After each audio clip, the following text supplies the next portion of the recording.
Bismillahirrahmanirrahim. Assalamualaikum warahmatullahi wabarakatuh. Waalaikumsalam warahmatullahi wabarakatuh. Alhamdulillah wassalatu wassalamu ala Rasulillah wa ala alihi wa ashabihi wa mawala. Qala Allah ta'ala fil Qur'anil Karim, a'udzu billahi minasyaitonir rajim. Wa atakum min kulli ma sa'altumuh wa in ta'uddu nikmatallahi la tuhsuha. Innal insana ladzalumun kafar. Shadaqallahul azim. Wa qala Rasulullah sallallahu alaihi wasallam, man kana yawmuhu khairan min amsihi fa huwa radih, wa man kana yawmuhu misla amsihi fa huwa maghbun, wa man kana yawmuhu syarran min amsihi fa huwa ma'un. Wa qala bismillahirrahmanirrahim, wa duha wal laili idza saja, ma wadda'aka rabbuka wa ma qala, walal akhiratu khairul laka minal ula, wala sawfa yu'tika rabbuka fatarda. Alam yajidka yatiman fa'awa, wa wajadaka dhalan fahada, wa wajadaka 'ailan fa'aghna. Fa'ammal yatima fala tanhar, wa ammas sa'ila fala tanhar, wa amma bi nikmati rabbika fahaddits. Shadaqallahul azim wa shadaqa rasulul karim. Jamaah rahimakumullah, yang pertama mari kita senantiasa bersyukur karena pada malam hari ini kita diberi kesempatan oleh Allah Subhanahu wa ta'ala. Kesempatan itu artinya kehidupan. Barang siapa yang masih diberi kesempatan berarti masih diberi kehidupan. Dan sebaliknya, kehidupan adalah kesempatan. Barang siapa yang masih diberi kehidupan, maka dia masih sempat untuk senantiasa memperbaiki diri, meningkatkan diri. Hari ini harus lebih baik dari kemarin, besok harus lebih baik dari hari ini. Ibu-ibu jangan terlalu suka untuk mendendangkan lagu "Aku Masih Seperti Yang Dulu". Apa nama betul ibu? Apa gitu? Oh, apalin. Nah, ini lagu nostalgia ketika bapak-bapak ibu-ibu masih perjaga dan masih gadis-gadis ini. Jamaah rahimakumullah. Yang kedua, salawat dan salam semoga senantiasa tercurah pada junjungan kita Nabi Muhammad sallallahu alaihi wasallam, Nabi yang terakhir yang tidak ada seorang nabi pun setelah kenabian beliau.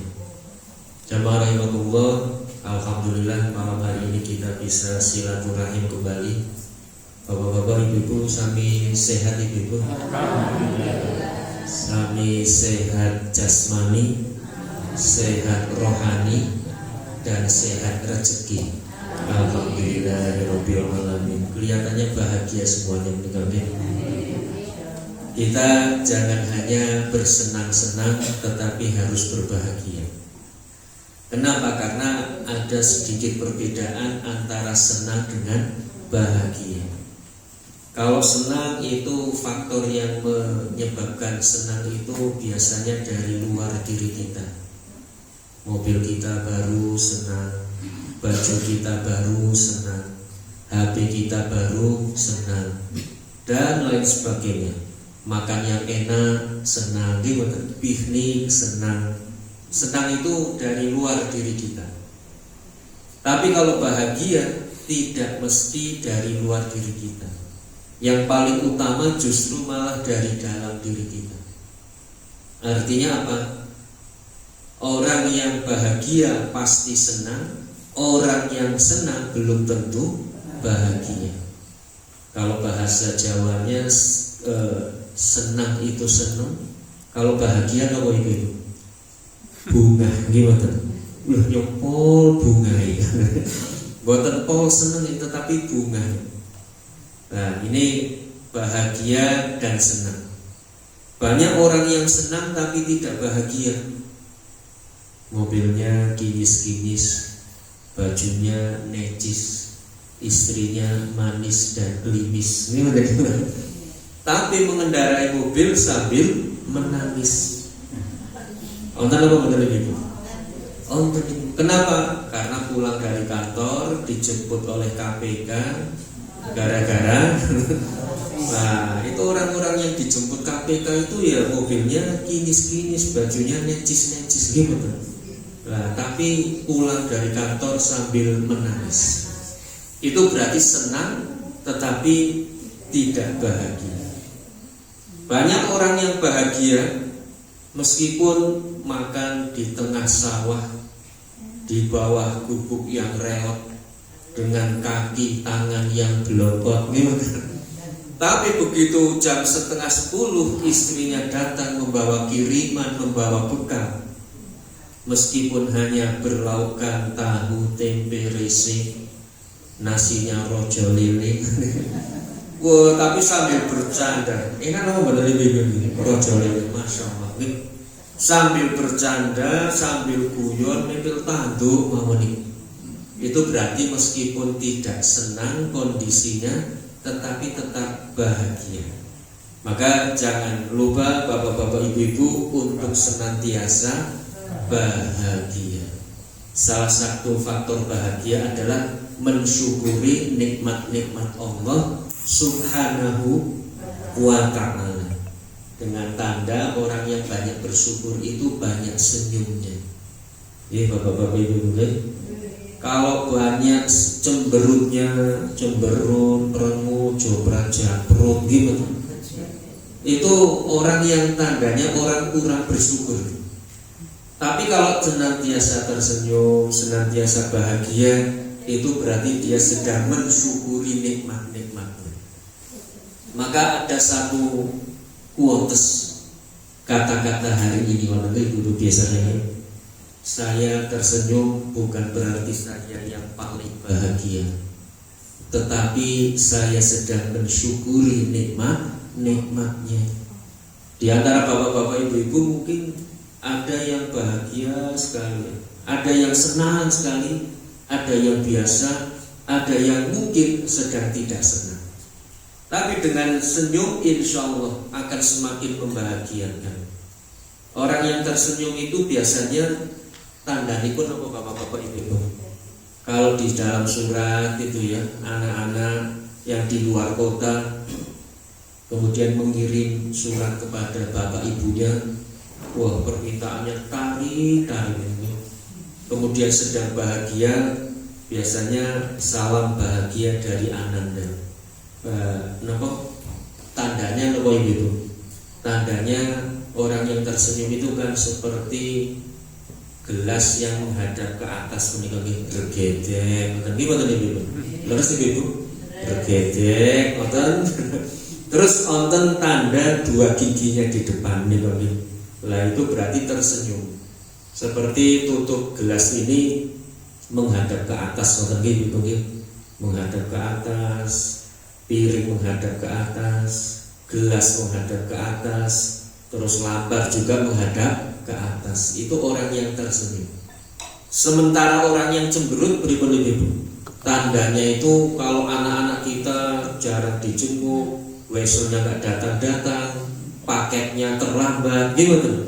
Ibu bapak tidak mengunjungi, itu biasanya Ananda sedang bersedih. Itu biasanya tandanya tengkurap Ibu, regede. Nah, seperti gelas menghadap ke bawah. Artinya apa? Orang yang tersenyum, orang yang senantiasa bahagia, itu seperti seseorang, seperti gelas, seperti piring lambar menghadap ke atas, berarti siap menerima rezeki, siap menerima anugerah, siap menerima keberkahan dari Allah Subhanahu wa ta'ala. Tapi kalau orang yang jarang tersenyum, merengut-merengut, jepakrut, merengut, itu seperti piring menghadap ke bawah, gelas menghadap ke bawah, lambar menghadap ke bawah. Kalau diberi rizki kira-kira menampung apa betul Ibu? Tidak, dia akan menolak. Kalau gelas tengkurap dikasih air akan menolak. Lambar tengkurap dikasih air akan menolak. Maka jamaah rahimahullah, jangan lupa bahagia dengan cara tersenyum. Coba ibu-ibu bapak-bapak tersenyum dulu. Saya hitung ya. Syaratnya senyum 1 cm ke kanan, 1 cm ke kiri, 5 detik. Siap ibu-ibu? 1, 2, 3 senyum buncis. Ngerti ibu-ibu? Jangan bayem ibu-ibu. Nek bayem meski merengut. Bayem, nah itu merengut. Nek buncis itu tersenyum. Maka ibu-ibu di rumah jangan lupa banyak masak buncis supaya satu keluarga senantiasa senantiasa tersenyum. Gimana? Jangan bayem mawon.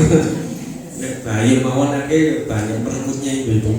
Jamaah rahimahullah, itu sebagai mukadimah yang pada malam hari ini kita harus berbahagia, harus bergembira. Pokoknya tidak ada kesempatan untuk duka dan larangi. Malam hari ini kami akan menyampaikan yaitu tadabbur surat Al-Duha. Surat Al-Duha ini surat yang sangat indah. Dan ternyata ada beberapa pemikir dari Indonesia, khususnya Muhammadiyah, itu mengaitkan surat Al-Duha dengan organisasi Muhammadiyah. Kenapa? Karena lambang dari Muhammadiyah itu adalah mentari. Ini sementara Muhammadiyah, sementara surat Al-Duha itu adalah matahari ketika sebentar baru saja terbit. Maka sholat duha itu baiknya dikerjakan setelah matahari terbit. Jangan sampai pada saat matahari terbit. Jamaah rahimahullah, di dalam mukadimah sudah saya bacakan ini. Maka kami akan membacakan terjemahnya. Wadduha wal laili idza saja. Demi waktu duha dan demi malam apabila malam itu telah gelap gulita. Jadi duha itu waktu di mana matahari baru saja terbit. Kalau ada satu riwayat yang mengatakan bahwa waktu duha itu adalah waktu ketika seekor anak unta berjemur itu sudah kepanasan. Jadi seekor anak unta, bukan unta yang dewasa, tetapi anak unta berjemur kemudian sudah kepanasan. Berarti panasnya itu belum terlalu panas. Kalau kemudian umpama yang dipermisalkan adalah seekor unta dewasa berjemur kepanasan, itu berarti sudah bukan waktu duha, tetapi sudah mendekati waktu zuhur. Kenapa? Karena kedewasaan kan semakin menguatkan. Sementara yang dipermisalkan oleh Rasulullah adalah anak unta berjemur dan sudah kepanasan. Itu waktu duha. Jamaah rahimahullah, wadduha, demi waktu duha, wal laili idza saja, dan demi malam apabila malam itu telah gelap gulita. Jamaah rahimahullah, ternyata menurut para ahli bahwa yang namanya malam itu kegelapannya itu berbeda-beda. Kalau malam baru saja maghrib itu masih remang-remang menikmati. Malam sudah isya itu sudah semakin gelap. Malam di pertengahan itu semakin gelap dan sunyi. Lah yang disebut dengan wal laili idza saja, demi malam yang gelapnya sudah gelap gulita dan sudah sunyi sepi. Bapak-bapak ibu pernah merasakan apa tadi? Malam sudah peteng dedek lan wis pol paling sepi nyenyep. Kapan itu malam sudah peteng dedek dan sepi nyenyep? Itu hampir di sepertiga malam yang terakhir. Artinya waktu itu sudah gelap gulita Kalau sekarang ini kan maghrib, minta maaf, Isya, habis Isya, bapak-bapak ibu-ibu kan masih ada mendengar obrolan seseorang atau bunyi kendaraan, gitu kan? Bel kendaraan, terus nopo malah ibu, televisi masih ada yang bunyi, radio masih ada yang bunyi. Tapi nanti malam yang sudah gelap gulita dan sudah sepi nyenyet, itu ada kaitannya dengan apa yang terjadi pada diri Rasulullah. Jadi Rasulullah itu pernah mengalami jiwanya itu seperti malam yang peteng dedek dan sepi nyenyet.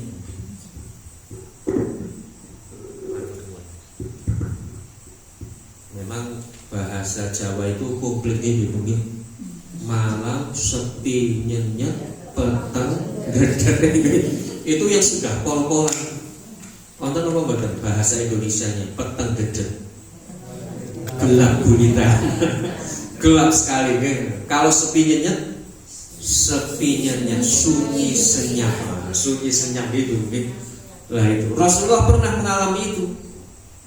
Kapan Rasulullah mengalami hal yang seperti itu? Yaitu ketika beliau merasa bahwa Allah Subhanahu wa ta'ala marah dan meninggalkan beliau. Di dalam ayat yang ketiga, ma wadda'aka rabbuka wa ma qala.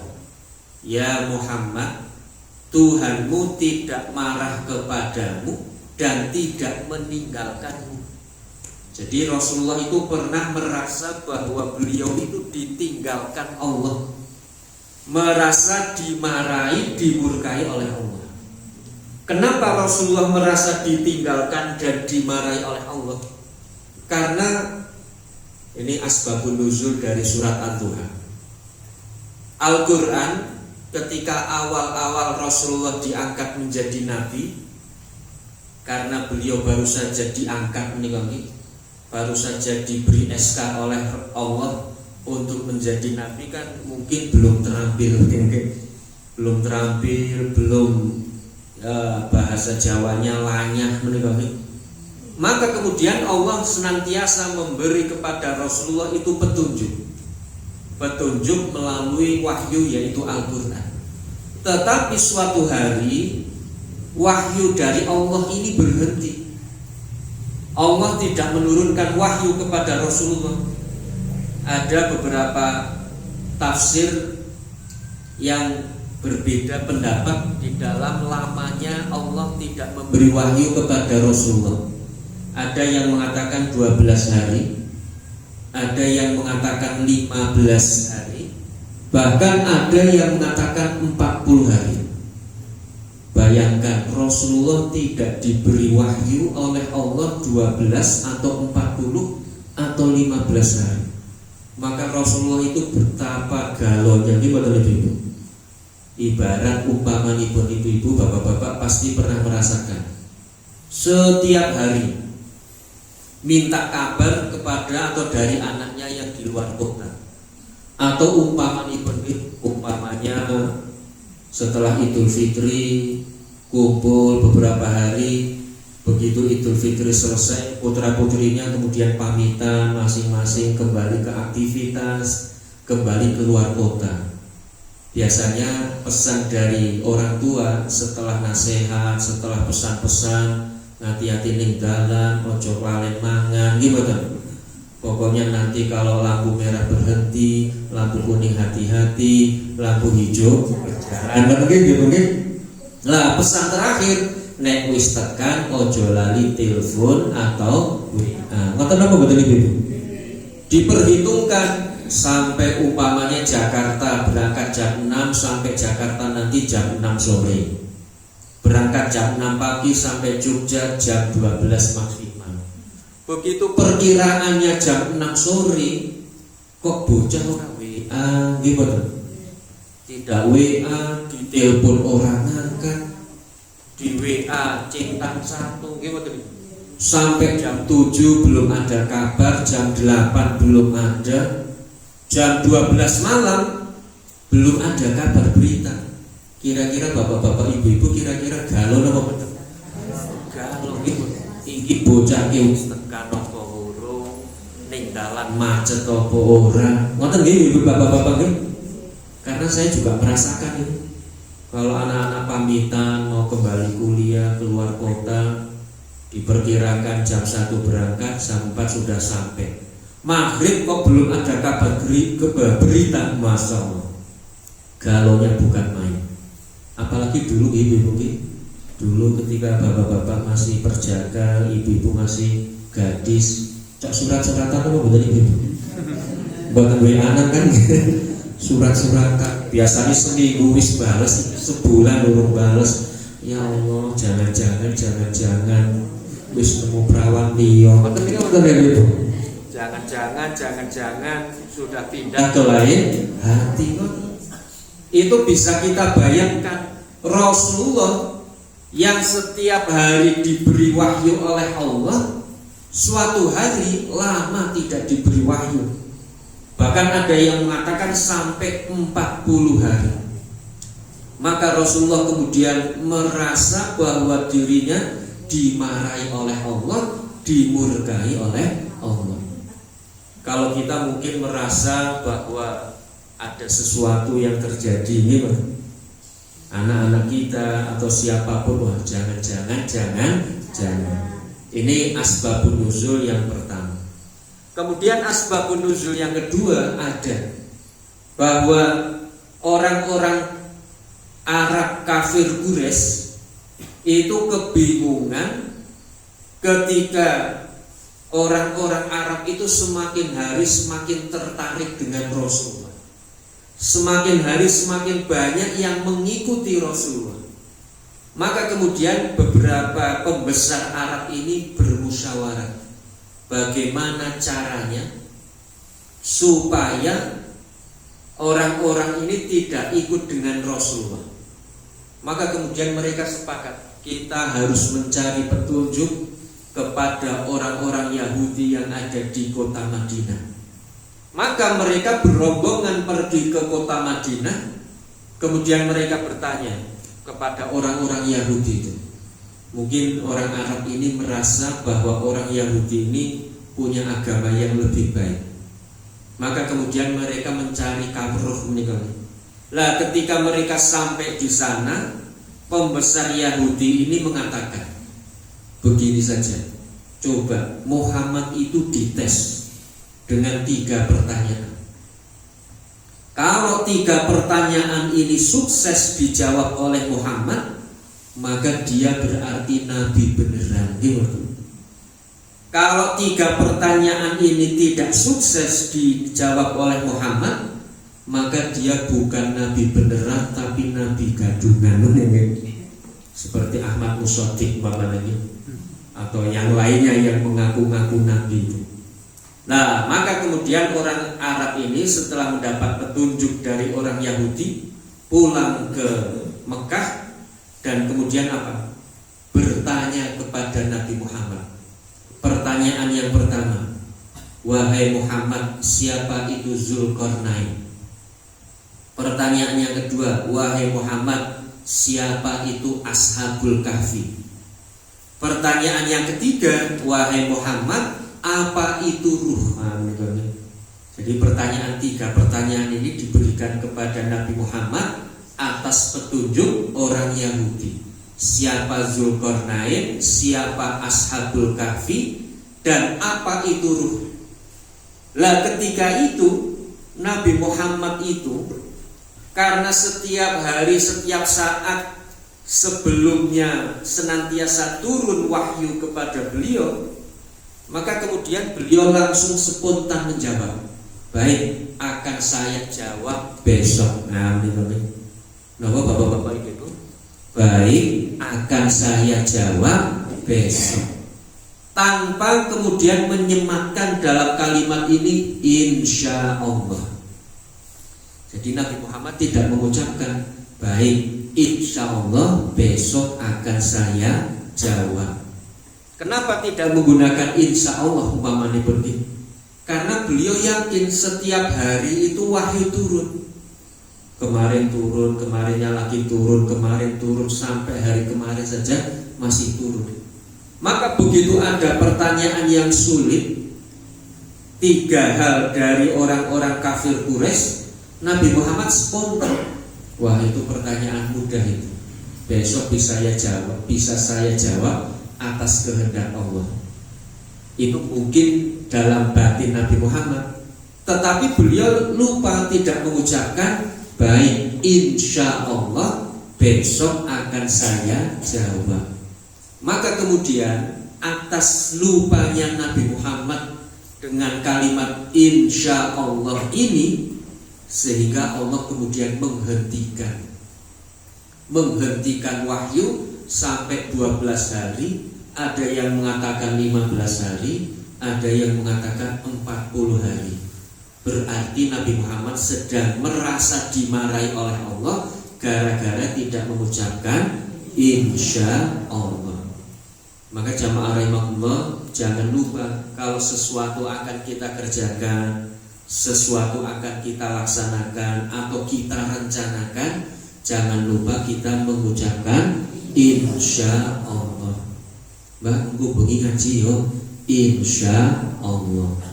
Mas, ngisuk dolan yo insya Allah. Bu, ngisuk masak apa bu? Insya Allah masak tongkol. Insya Allah. Jadi ada kalimatnya insya Allah. Sesuatu yang belum terjadi harus kita sematkan insya Allah. Insya Allah artinya apa ibu-ibu? Kalau Allah berkehendak. Tapi kita tidak boleh berlindung di dalam kalimat insya Allah. Mbak, besok ngaji yo insya Allah.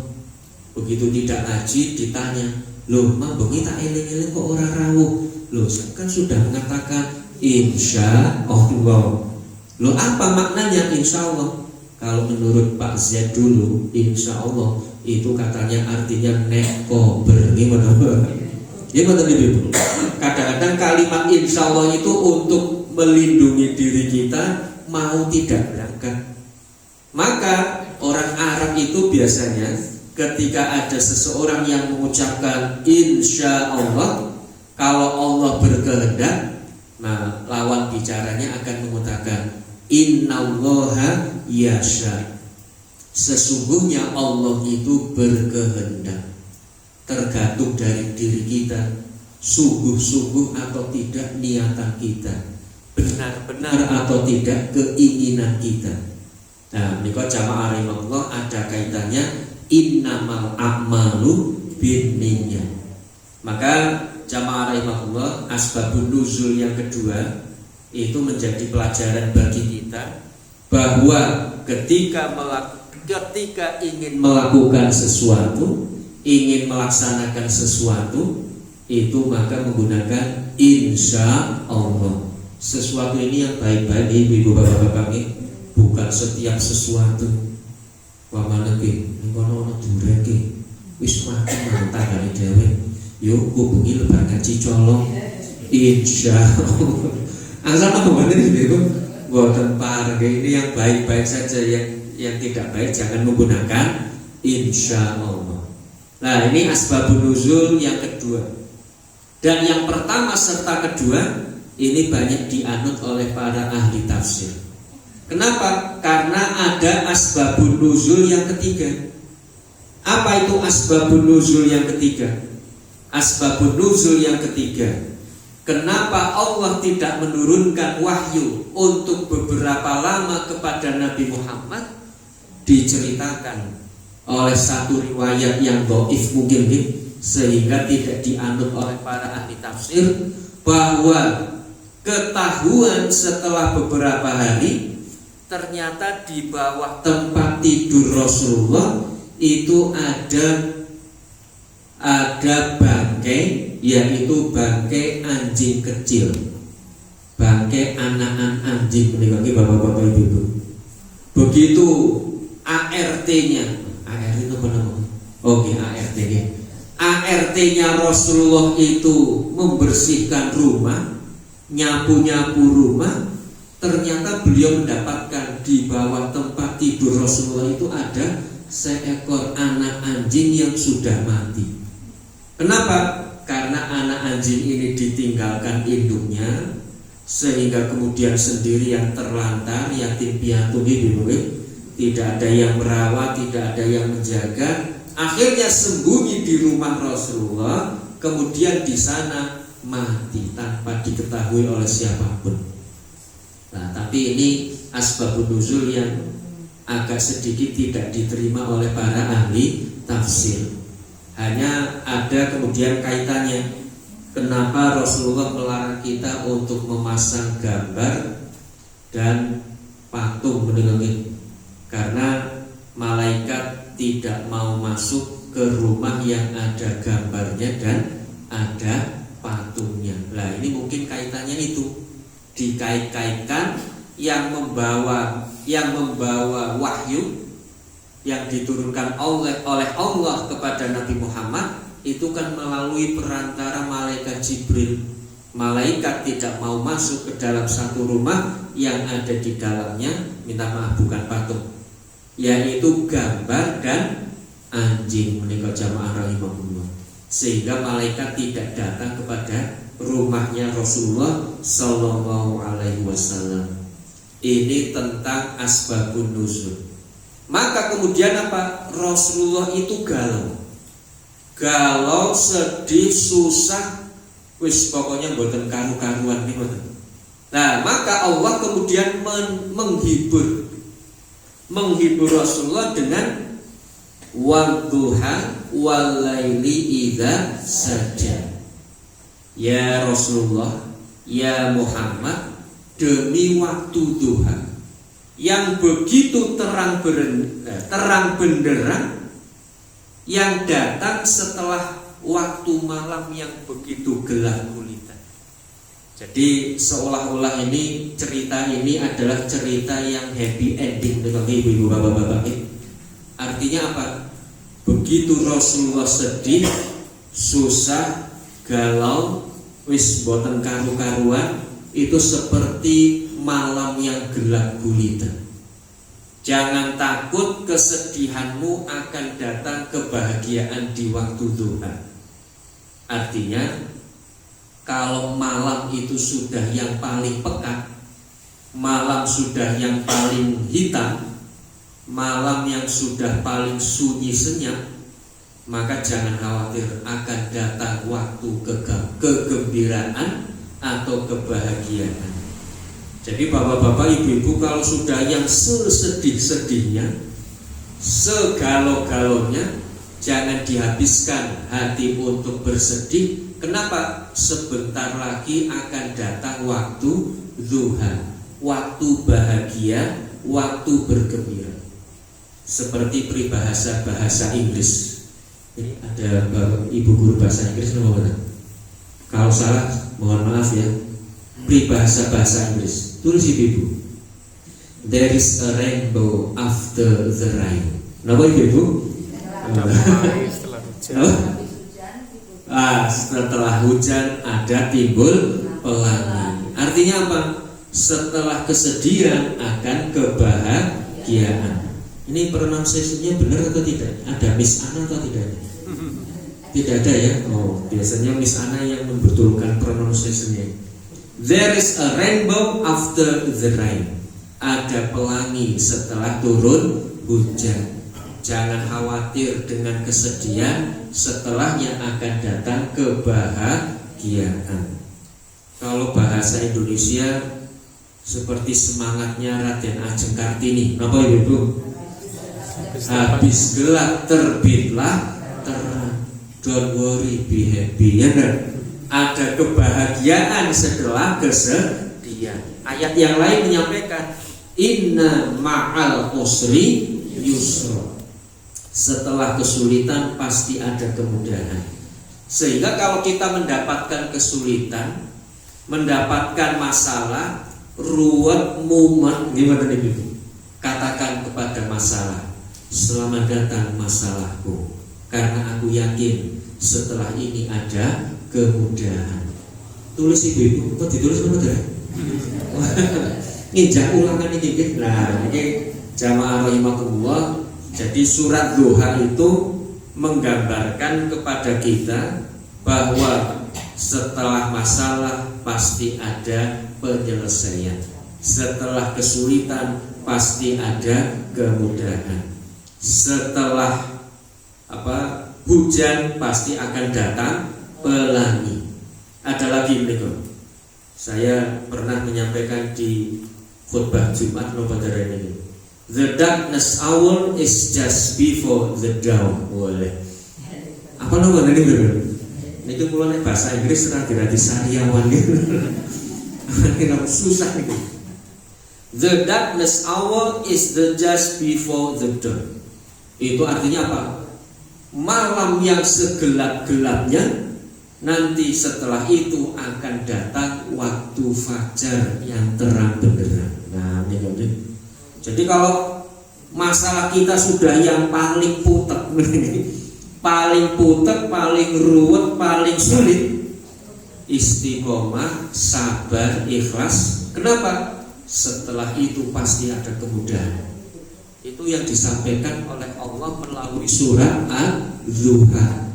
Wal-Duha wal-laili idza saja. Jangan takut dengan gelap malam yang gulita. Kenapa? Setelah itu akan datang waktu fajar, waktu duha yang terang benderang. Maka kemudian apa? Setelah itu kan cerita di dalam surat Az-Duha ini kan keindahan-keindahan ini. Ma wadda'aka rabbuka wa ma qala. Tuhanmu tidak marah, tidak murka, dan tidak meninggalkanmu. Jamaah rahimakumullah, Rasulullah merasa ditinggal Allah, merasa dimurkai oleh Allah ketika tidak turun wahyu. Maka apa pelajaran ibu bapak-bapak ibu? Pelajaran untuk kita supaya kita senantiasa nyambung kepada Allah, supaya kita senantiasa terhubung kepada Allah, tidak ditinggal oleh Allah. Maka kita harus senantiasa berhubungan, berinteraksi dengan Al-Quran, karena itu adalah sambungan nih, atau gelombang, atau nomor telepon, atau mungkin wifi ini. Jadi wifi yang betul wifi nopo wifi? Oh wifi. Coba ibu, wifi nopo wifi? Wifi gitu. Biasanya pun wifi gitu. Nanti ini ono wifi ora, ono gratis pokoknya. Kopi gratis, wifi gratis. Maka ada nih, saya mau endorse barbershop nih, ada nih.